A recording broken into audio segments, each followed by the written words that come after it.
Hello friends, welcome back to this channel. दोस्तों, इस video में यस बैंक लिमिटेड के लिए हम लोग कॉन्वर्सेशन करेंगे। लेकिन दोस्तों, आगे बढ़ें उससे पहले आपसे रिक्वेस्ट करना चाहूँगा कि अगर आप चैनल को फर्स्ट टाइम देख रहे हैं, सब्सक्राइब करके बेल आइकन को हिट कर लीजिए। और डीमेट अकाउंट या ट्रेडिंग अकाउंट अगर आपको ओपन कराना है, डिस्क्रिप्शन बॉक्स में लिंक ड्रॉप किया गया है। दोस्तों, यस बैंक लिमिटेड के अंदर अगर हम देखें तो आप देख सकते हैं दोस्तों, लास्ट के 5 दिनों की ट्रेडिंग सेशन में अगर आप देखें तो फ्राइडे को हम लोगों को इसमें बढ़िया तेज़ी दिखाई दी। फ्राइडे के दिन अगर आपने नोटिस किया हो तो टोटल 12.50 की प्राइस के ऊपर ओपन होने के बाद 13.40 का हाई बनाता है और उसके बाद ये गिर जाता है, गिर करके 12.85 के ऊपर बंद हुआ। 200 मिलियन के आसपास वॉल्यूम जनरेट हुआ था एनएससी के ऊपर। मार्केट कैप 32,200 करोड़ रुपए के आसपास है और इस बैंक का 52 वीक लो 10.5 का और हाई है 20.75 का। यस बैंक को लेकर के दोस्तों फ्रॉड से जुड़ी हुई एक छोटी सी केस की एक आपको झलक दिखाने की कोशिश करूंगा कि किस तरीके से डीप रूटेड माइंड गेम खेला गया है इस बैंक को बर्बाद करने के लिए। दोस्तों, वैसे तो फ्रॉड कई अलग अलग लेवल से हुए हैं यस बैंक के अंदर, लेकिन यहाँ पे रिसेंटली जो चीज़ चल रही है आप देखें यहाँ पे, bank loan fraud was mutually beneficial to Avantha group and Yes Bank. ED यानी एनफोर्समेंट डायरेक्टोरेट की जो टीम है वो कोर्ट को ये बातें बता रही है।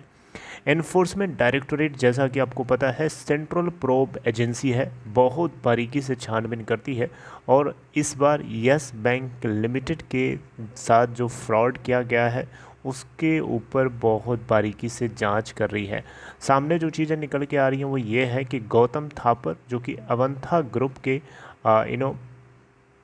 मालिक हैं, तो यहाँ पे गौतम थापर को बहुत ही ज़्यादा बेनिफिट हुआ है इस पूरे फ्रॉडुलेंस के पीछे। सबसे बड़ा हाथ यहाँ पे इनका ही है, अवंथा ग्रुप के गौतम थापर का।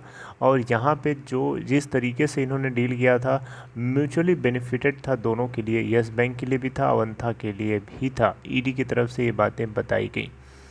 दोस्तों, गौतम थापर को यहाँ पे यस बैंक लिमिटेड के साथ जो क्राइम करने की जो एलिगेशन लगाई जा रही हैं 131 करोड़ रुपए की यहाँ बात बताई जा रही है। 131 करोड़ रुपए दोस्तों।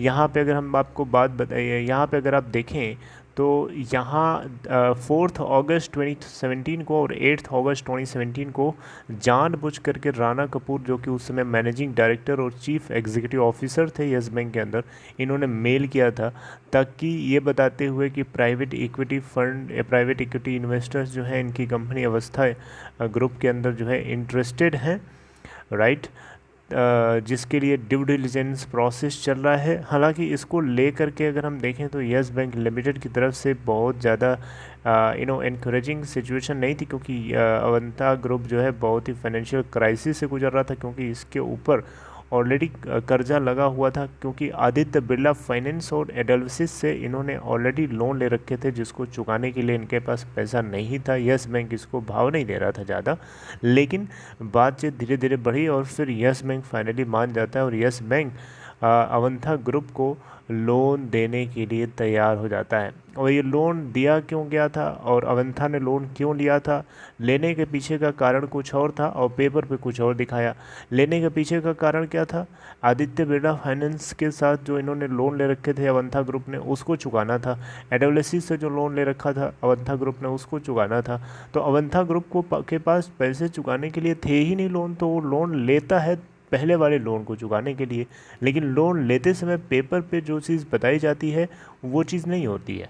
पेपर पे बताया जाए सिक्योरिटी डिपॉजिट, यहाँ पे जो है आप कहीं पे भी जाते हैं किसी से लोन लेने, तो लोन लेने के साथ साथ आपको कोलेट्रल तो रखवाना ही पड़ता है, प्लस लोन लेने का पर्पस भी पूछा जाता है। तो पर्पस जो चीज़ आप करने जा रहे हो वही चीज़ बताओ, आप करने कुछ और जा रहे हो बता कुछ और रहे हो, तो यहाँ से ये गलत है। This is not good, this is absolutely wrong. तो यहाँ पे ऐसा ही किया गया दोस्तों, अवंथा ग्रुप ने किया कुछ और बताया कुछ और, किया कुछ और, राइट। तो फाइनली दोस्तों, अब अगर हम देखें तो एक्चुअली में अभी क्या चल रहा है, अभी हो ये रहा है कि अवंथा ग्रुप जो है यहाँ पे अगर आप देखें तो इनको कस्टडी में लिया गया है। यानी उनको अवंथा ग्रुप के जितने एम्प्लॉयज़ हैं दोस्तों, उन सभी के सभी को यहाँ पे कस्टडी में लिया गया है, सभी को समन किया गया है ताकि वो अपने अपने स्टेटमेंट्स को रिकॉर्ड करवा सकें और उसी से हमें चीज़ें पता चलेंगी, खुलेंगी। धागा खोलते खोलते पूरा पूरा क्लियर होगा कि कहाँ से कौन सी चीज़ कैसे गई, क्यों लोन बांटा गया, कितना बांटा गया और कहाँ गया, ये सारी बातें हमें पता चलेंगी। लेकिन यहाँ पे इसी बीच में थापर जो है अपने बेल प्ली के लिए अपील कर रहा है बार बार, लेकिन उसकी बेल प्ली को कैंसिल डिसमिस करते हुए यहाँ पे बताया एजेंसी ये बोल रही है, ईडी एनफोर्समेंट डायरेक्टोरेट, कि अगर बेल ग्रांट भी कर दिया गया थापर को तो ये अपने जितने भी इसके एम्प्लॉयज़ हैं उन सभी को ये मना लेगा अपने हिसाब से, और जो भी इन्फॉर्मेशन हमें मिल पा रही है वो भी मिलना बंद हो जाएगी। फ्री फ्लो ऑफ इन्फॉर्मेशन को स्टॉप कर देगा ये जा करके अपने एम्प्लॉयज़ के इन्फ्लुएंस करके, जिससे जो हमारी इन्वेस्टिगेशन है वो पूरी तरीके से हैम्पर हो जाएगी। तो इसका कोई लॉजिक नहीं बनता है कि गौतम थापर को बेल किया जाए, बेल करने के लायक नहीं है, इसके अपील को डिसमिस कर देना चाहिए। तो ये ईडी की तरफ से जो है ऐसा सजेशन दिया गया है कोर्ट को, और ये सारी बातें कोर्ट के अंदर चल रही है। आज 4 अक्टूबर 2021 को इस केस को सुना जाना है। आप देख सकते हैं, the court will take up the case for cognizance of the charge sheet on October 4th 2021. So today is the date and this case is going to be heard। और जो कुछ आगे अपडेट होगा इससे जुड़ी हुई हम बात करेंगे या नहीं भी करेंगे, क्योंकि ये इतना ज़्यादा इम्पोर्टेंट नहीं है। दिस इज़ ओल्ड न्यूज़, और हम लोगों को इससे जुड़ी हुई कोई इन्फॉर्मेशन जानने का कोई उतना इंटरेस्ट नहीं है, क्योंकि अब ये जो अब तो फ्रॉड हो चुका ना, यस बैंक के साथ जितना फ्रॉड होना था वो तो हो चुका ना, अब उसमें क्या करना बात करके। ये थोड़ा सा मुझे लगा कि आप लोगों को बताना चाहिए, that's why I am talking about this. बाकी आपकी मर्ज़ी है, अगर आपको ये कंटेंट अच्छा लगा हो लाइक करके इनकरेज करिएगा और अपना ख्याल रखिए। और मैं आपसे नेक्स्ट वीडियो में कुछ और इन्फॉर्मेशन शेयर करते हुए मिलता हूँ। Take care.